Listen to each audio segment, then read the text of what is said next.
Hello, I'm Bookface. Bookface. Aliens.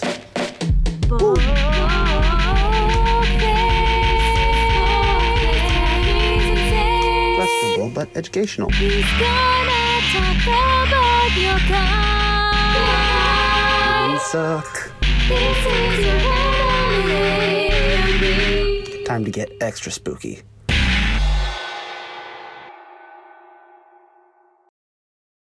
Well, that was something. So, I have a limited understanding of watching anime and studying yokai, because both of those give me a similar vibe of, on the one hand, very structured, should be very easy to understand. On the other hand, I don't know what's going on. And I think that's largely because a lot of Japanese culture, both past and present, are just unapologetically Japan, and I appreciate that. And so even though yokai can seem a lot like some other creatures, which is actually why I have some yokai in some other videos, they might seem like some other creatures throughout the world, but they all have that very yokai quality that just seems to put them in a class all their own. And that's what this video is about. Yokai. I feel like I intended on writing something that basically I think all amounted to the vibes of yokai is different than the vibes of just every other mythological creature, but I think I just kind of rambled. And with that out of the way, let's jump right in. First up, we have the Ningyo, whose name means human fish. And here's a fun little segment called Bookface unintentionally starts learning other languages, because I remember back to the Ningen, cryptid, whose name apparently means human, so I'm guessing something like gyo means fish. Suck it, Duolingo. I don't need you. I just need very specific folklore creatures. This creature had a monkey-like mouth, small fish teeth. That's a little vague. There are a lot of different kinds of fish. It had golden scales and a quiet bird-like voice. Okay, first of all, in my experience, birds are far from quiet.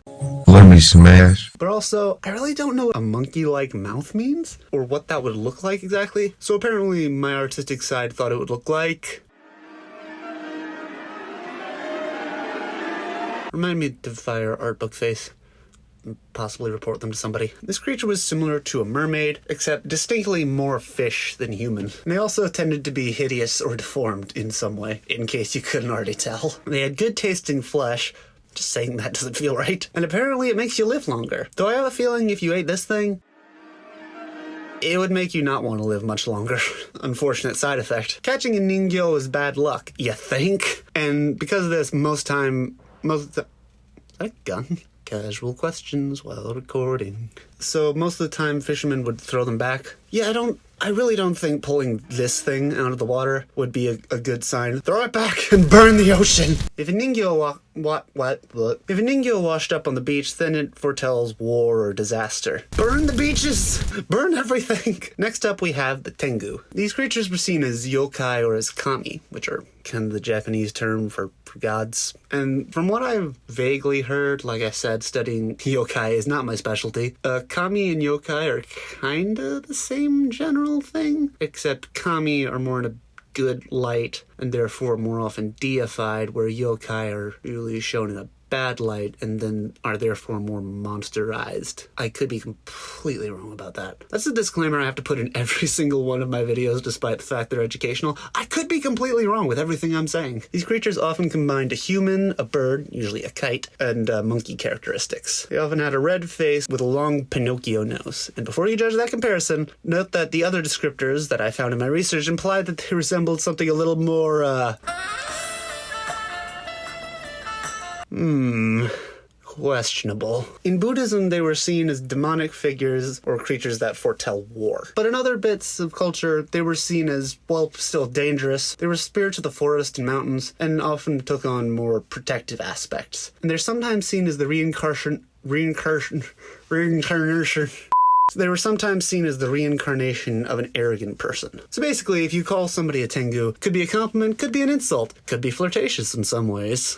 Don't know if that's how you want to flirt. They were often seen as skilled swordsmen, and here we see Bookface having to draw objects along with his creatures in order to make the drawing more fleshed out. Lastly, we have the Oni. Now, it's important to point out right from the start, Oni initially is just sort of a blanket term for supernatural creature and means something like hidden, but in modern day, it mostly refers to this very specific type of creature. Saying Oni would be like saying, a ghoul doesn't really specifically mean the Arabic corpse-eating ghouls. It means like, spooky.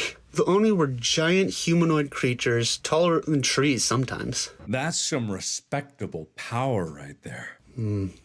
Tall.